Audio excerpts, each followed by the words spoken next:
Okay, it's completed installing Bootstrap and Sass. So what we're going to do now is we're going to go in. One of the things I have in my VS Code is a thing called Sass Watch. So what we're going to do is we're going to create a folder called CSS, and in this folder we're going to create a file, bootstrap.scss. That's the Sass file that we're building.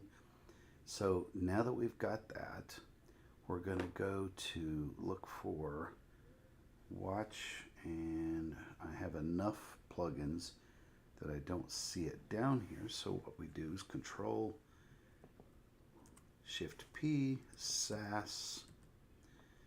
There's Watch Sass Live. So I can have it watch Sass Live. So what it just did is it found a copy of the Bootstrap CSS and copied it here so that we can use it right here. But it went into Node Modules and copied it there.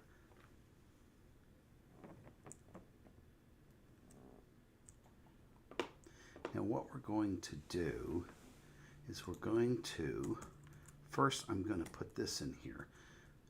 From this folder here, where the SCSS file is, we need to go up a row and down to Node Modules. And if we look here, scroll down, there's Node Modules. So this should be correct. I'm going to save, and it should try generating again, but let's go. There's another web page I want to bring you to. It's called umint.com. Once you click on it, you can go several places to look at different ways to get different colors. One of the ones I like to use is the basic or the plus of Bootstrap, because that's what we're trying to do. Now you can take these colors and manually change them to whatever you want. But first, let's just click around. So this one, the primary would be a dark pink.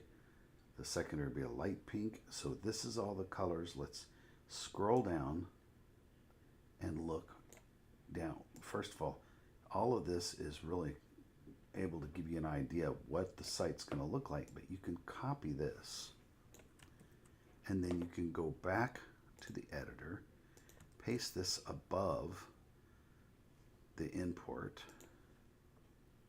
because it's going to take these colors and convert them. But before I hit save, and actually let's undo that so we don't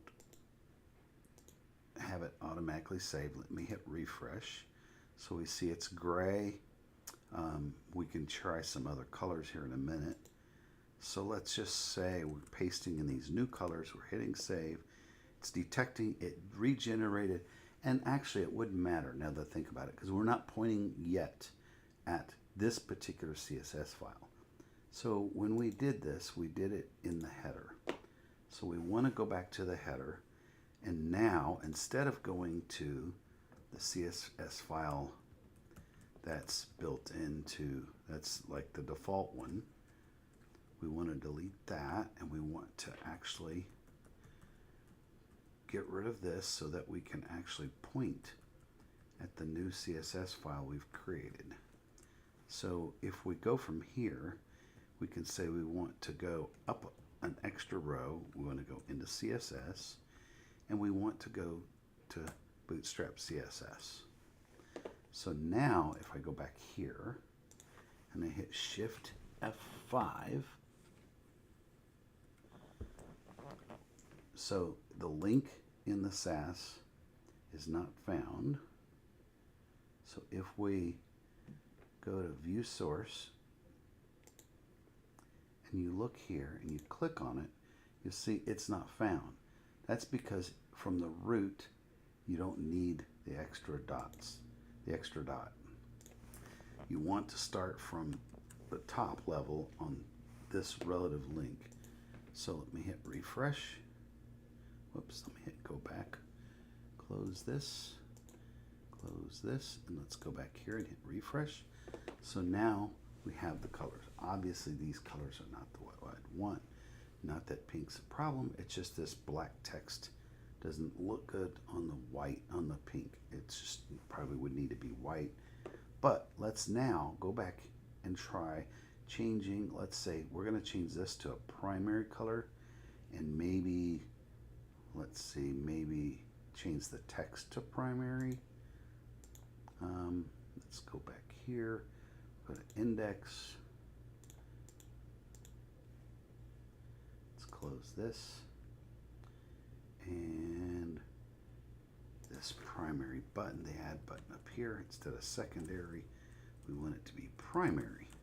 I hit save. Let's go back here, hit refresh. So now that's a darker color with white text. And let's change this text at the top, the title, which is inside of the header. So if we decide we want to change this, we can say T text primary. Obviously you can choose whatever one you want and make multiple changes to the way things are done. So let's say, okay, this looks fine, but I probably would like to change some more colors. In fact, let's put around the add box, let's go back here, and we will say we want a border on the, no wait, that's the button. I want it on the input. So on the input, I want a class equals border one pixel wide, and we want the border to be primary. And I think if I remember right, that's all you need. I hit refresh, and now this border is right here, the same color. So let's go try randomly generating some other colors. Here's another one, completely different. The primary be purple, and so let's scroll down here. Once again, we're going to copy these codes here that have changed. We're going to come back to our SCSS file. We're going to overwrite this, save. Down here you see it generates a new CSS file. We come back here and we hold the shift and F5 so it reloads the CSS from cache, and now you have your new colors. Obviously, if you had more things on this page, you would see more color changes because you can have all the other success and different things on here. So that is one way that you can easily get to be able to change the colors. If you have any more questions related to Bootstrap or to color change, and you have any other suggestions or any other websites that accomplishes this, let me know, because I really like this. But if there's other ones, I'd like to know about them. And that's all I have for this video.